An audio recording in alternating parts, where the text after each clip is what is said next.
Yo, balik lagi sama gue di channel Bermatin. Dan ya, di kesempatan hari Sabtu ini saya akan men-share dan membagikan ya sharing untuk si Bitcoin dan update terkini. Bagaimana? Ya, kemarin juga sudah saya sampaikan untuk perihal Bitcoinnya. Ini untuk informasi pertama datang dari CEO-nya si FTX, teman-teman ya.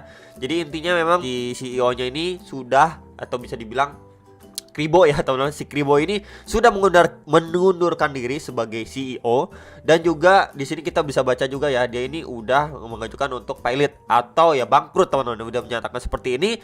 Ya untuk yang dari kemarin nanya bull bear bagaimana, saya sudah sampaikan juga ke teman-teman sekalian mungkin lewat kolom komentar. Kalau misalkan FTX itu sampai bangkrut, apalagi CEO-nya si Kribo ini sampai mengundurkan diri, ya berat untuk bull bear dan lainnya itu recovery, malah bisa jadi abu teman-teman. Gak cuma sampai sini aja ya, di sini dia juga ada tweet ya, kayak dia minta maaf lah, semuanya harus berakhir di sini dan lain sebagainya gitu ya. Kemudian lanjut lagi, update ya dari CoinDesk, ini FTX official sama FTX US wallet itu kena hack teman-teman. Ini sampai 600 million ya, 600 million dolar itu meninggalkan exchange ya. Terakhir Friday kemarin teman-teman ya. Jadi ini juga menambah kesan buruk terhadap si FTX. Kok bisa pas banget ya? Menurut saya, apakah menurut teman-teman itu ini disengaja atau tidak gitu ya? Di satu sisi pas banget, gak lama setelah dia mengundurkan diri nih ya, si Kribo ini mengundurkan diri kemudian menyatakan bangkrut atau paylit gitu ya. Kemudian gak lama ini update-nya kena hack FTX-nya. Dan sekarang itu update-nya juga kalau misalkan di grup Telegramnya juga kena hack. Terus juga ada informasi juga kalau misalkan APK-nya si FTX ini mengandung virus ya, mengandung virus Trojan dan apalagi gitu teman-teman. Jadi udah carut marut banget nih, sampai aplikasi APK-nya pun udah isinya virus teman-teman. Ya ini benar-benar memprihatinkan banget ya, memakan banyak korban banget. Dan yang terakhir saya pengen infoin juga ke teman-teman sekalian, ini pengumuman yang benar-benar gak kita inginkan, tapi ini yang harus kita hadapi, yaitu pengumuman penghentian perdagangan semua token FTX teman-teman ya. Jadi ini artikel itu 11 November 2022 dari Indodax. Jadi ini masih baru banget ya, sekarang kan ini tanggal 12 gitu ya. Oke, kita baca dulu ya teman-teman di sini. Halo member Indodax, FTX Group yang melalui akun Twitter officialnya pada FTX_official baru saja menyampaikan pengajuan pilot ya. Tadi sudah saya sampaikan juga di sini ya, dibahas juga. Di Amerika Serikat dengan pengembangan ini, maka perdagangan token FTT dan semua token terbitan FTX ya di Indodax untuk diberhentikan. Member Indodax tetap bisa melakukan withdraw atas token-token tersebut. Ya, jadi ini sesuai yang kemarin juga sudah saya sampaikan. Kalau misalkan sampai bangkrut ya si FTX-nya, itu ya kemungkinan besar token-token derivatif dari FTX termasuk juga FTT ya bisa jadi abu teman-teman. Karena ya ini induknya aja udah sampai bangkrut, apalagi yang kita bisa harapin gitu teman-teman. Apalagi kemarin kan kita juga tahu juga Binance itu nggak jadi akuisisi ya, udah di tweet juga sudah saya sharingkan juga di video update Bitcoin teman-teman. Dan sekarang pemberitahuan dari si Indodax, semua token dan leverage token yang diterbitkan oleh FTX yang diberhentikan perdagangan di Indodax adalah nih FTT ADR, BNB Hedge, ETH Hedge per IDR ya ini. Kemudian XRP Hedge, BIR, Bull, BNB Bull, ETH Bull. Ya, demikian pengumuman Indodax mengenai penghentian perdagangan semua token yang diterbitkan oleh FTX. Semoga dapat memberikan kejelasan informasi kepada member Indodax. Pernyataan resmi ini bersifat informatif, tidak mengikat dan dapat dimodifikasi atau berubah sewaktu-waktu sesuai dengan perkembangan informasi dan keputusan manajemen Indodax. Ya, jika para member Indodax ada hal yang kurang jelas bisa ditanyakan ke kami atau hubungin sekian email support Indodax dan lain sebagainya gitu teman-teman. Salam hangat, Oscar Darumawan, CEO Indodax. Jadi ini nanti akan saya taruh di link deskripsi juga untuk blognya gitu ya. Kalian bisa baca-baca juga. Ini resmi dari Indodax, blognya Indodax juga teman-teman. Dan kalau misalkan kalian cek juga di di Instagram resminya Indodax juga, mereka sudah menyampaikan ya untuk berita mengenai penghentian perdagangan semua token dari FTX ini. Jadi kalian bisa cek juga cek ulang lagi ke beberapa sosial media resmi Indodax ataupun bahkan telepon ke admin Indodaxnya langsung atau nanti email teman-teman ya. Oke, jadi itu sekali lagi saya mengucapkan ya turut berduka ya buat teman-teman mungkin yang kena dampak dari kasusnya FTX ini. Benar-benar ngeselin banget gitu ya si Kribo itu.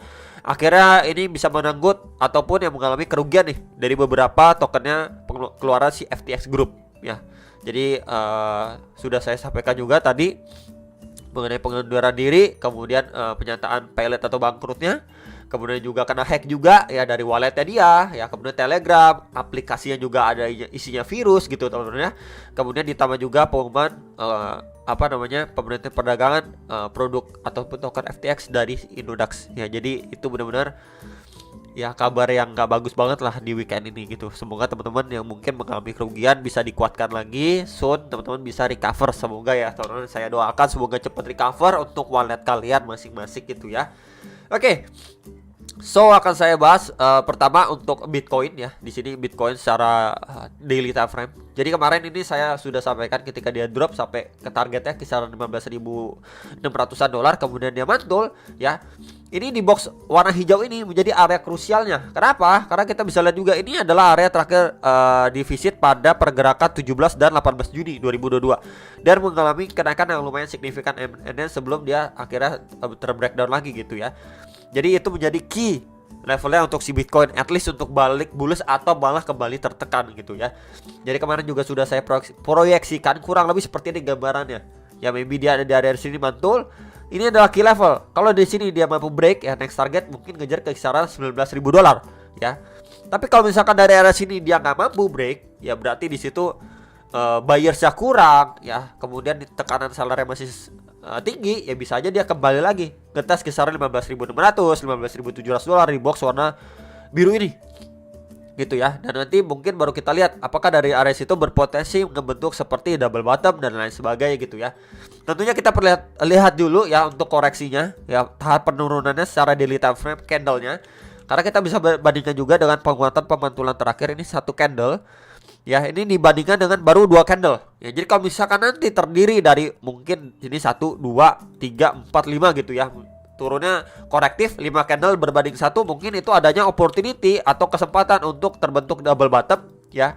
Dimana juga walaupun ada pressure seller cuma tidak signifikan kalau misalkan kita bandingkan dengan pemantulan atau penguatan yang diupayakan buyer sebelumnya secara bullish candle secara daily time frame. Itu bisa aja nanti kalau turunnya korektif ya bisa aja nanti dimanfaatkan untuk dia mantul lagi, at least ngetes lagi kisaran 17.500 sampai 17.900-an dolar. Ya jadi palingan ini dulu yang diperhatikan. Tapi kalau misalkan dia turunnya signifikan gitu ya, bukanlah hal yang nggak mungkin dia ngejar kisaran 14.000 atau bahkan 13.000 dolar. So yang nanya untuk area resistance secara daily tadi sudah saya sampaikan di box hijau. Kemudian untuk supportnya yang penting dan krusial di swing low terakhir dia di kisaran 15.600 sampai 16.000 dolar. Di kisaran situ yang benar-benar kita harus perhatikan.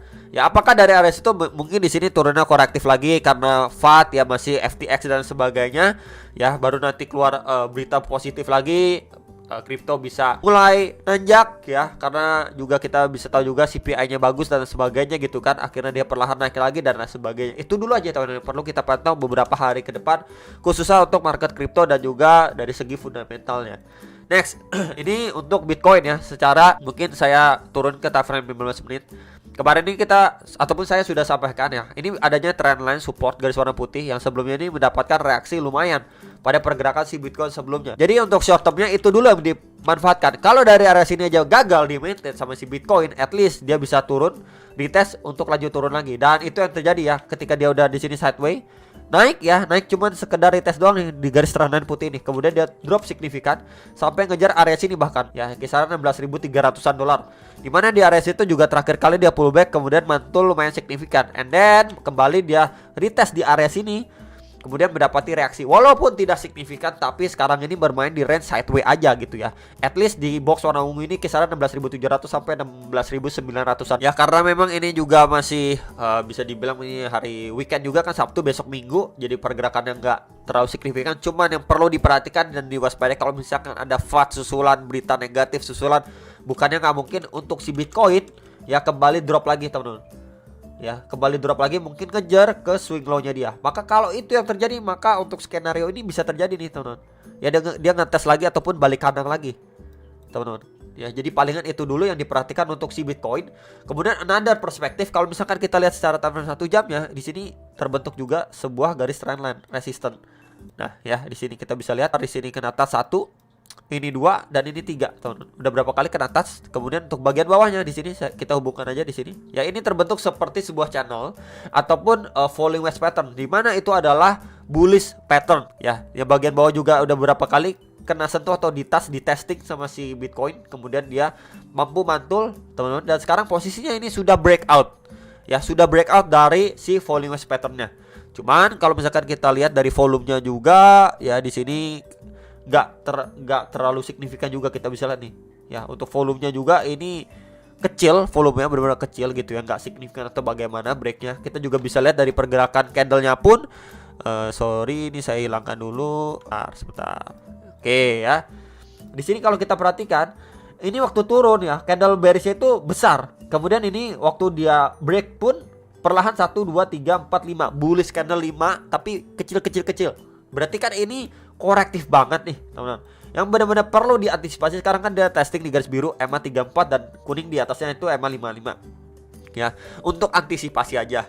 Karena memang dilihat dari pergerakan candlenya ini secara kecil-kecil atau korektif, bisa aja dia naik ya. Ini cuma sekedar retest doang EMA 34 atau mungkin sedikit lebih atas EMA 55 gitu ya. Baru nanti dia bisa aja dia breakdown turun lagi. Bisa dibilang false break gitu ya. Karena kenapa saya bilang gitu, untuk berhati-hati. Bukannya bullish candle pekat nih. Kalau misalkan ini breakoutnya seperti ini nih, 1 2 3 bullish candle pekat seperti ini, oke, berarti itu benar-benar breakout. Mungkin kita bisa next target seperti 17.400, kemudian 17.800 atau bahkan 18.100 dolar gitu. Tapi kalau misalkan ini korektif gini ya, ini adanya kecenderungan untuk dia false break. Ya, karena bullish candle hijaunya itu kecil-kecil banget nih guys, tipis banget ini ya. Sekarang pun lagi ngetes EMA 34 dan kejot nih. Tadi sampai 16.000, hampir 17.000, udah turun lagi nih, 16.940-an dolar gitu ya. Jadi untuk yang teman-teman sekalian, saya cuma pengen info, hati-hati bisa aja ini false break gitu ya. Untuk dia masuk kandang lagi, at least ngetes lagi nih ke trendline supportnya di bagian bawah. Dan kalau misalkan bisa saya tandain atau tambahin sedikit ya, di sini juga bisa kita ataupun saya infokan. Nah, ini pas juga ya di trendline support, pas juga di box orange ini. Karena ketika dia pullback naik, retest lagi, kemudian lanjut naik lagi di sini, teman-teman. Ya, jadi walaupun demand-nya itu nggak se-strong di area sini gitu ya. Cuman yang perlu diperhatikan itu aja. Jadi yang nanyain support kalau dia false break gitu ya, lanjut turun, kita bisa pantau 16.400 dan di 16.050 dolar. Jadi dua area itu aja targetnya. Ya, tapi kalau misalkan dari area sini entah nanti ada tiba-tiba good news dan lain sebagainya, kita bisa perhatikan EMA 34 dan 55 next lagi di sekitar 17.500 dolar. Itu aja dulu terdekatnya untuk si Bitcoin gitu ya. Karena ini masih situasinya banyak FUD ya, kemudian juga dia breaknya pun nggak powerful ya. Untuk kecenderungan false break ini cukup besar sebenarnya tuh ya, cukup besar. Jadi ini untuk berhati-hati, jangan FOMO ya. Bisa aja dia bisa dibilang ini jebakan untuk lanjut turun lagi, maybe ngetes 16.000 dolar. Jadi palingan itu aja dulu teman-teman yang pengen saya sampaikan. Karena dilihat dari segi volumenya pun dan juga candlenya pun ini nggak powerful gitu ya, bisa aja cuma tipuan. Tapi balik lagi ke trade plan kalian masing-masing sesuai dengan keyakinan kalian bagaimana. Saya hanya men-share aja pandangan saya mengenai si kondisi Bitcoin dan juga beberapa informasi terkini yang sedang dialami market kripto. Semoga teman-teman bisa bermanfaat buat teman-teman. Selamat berakhir pekan, sampai jumpa untuk next video. Salam profit.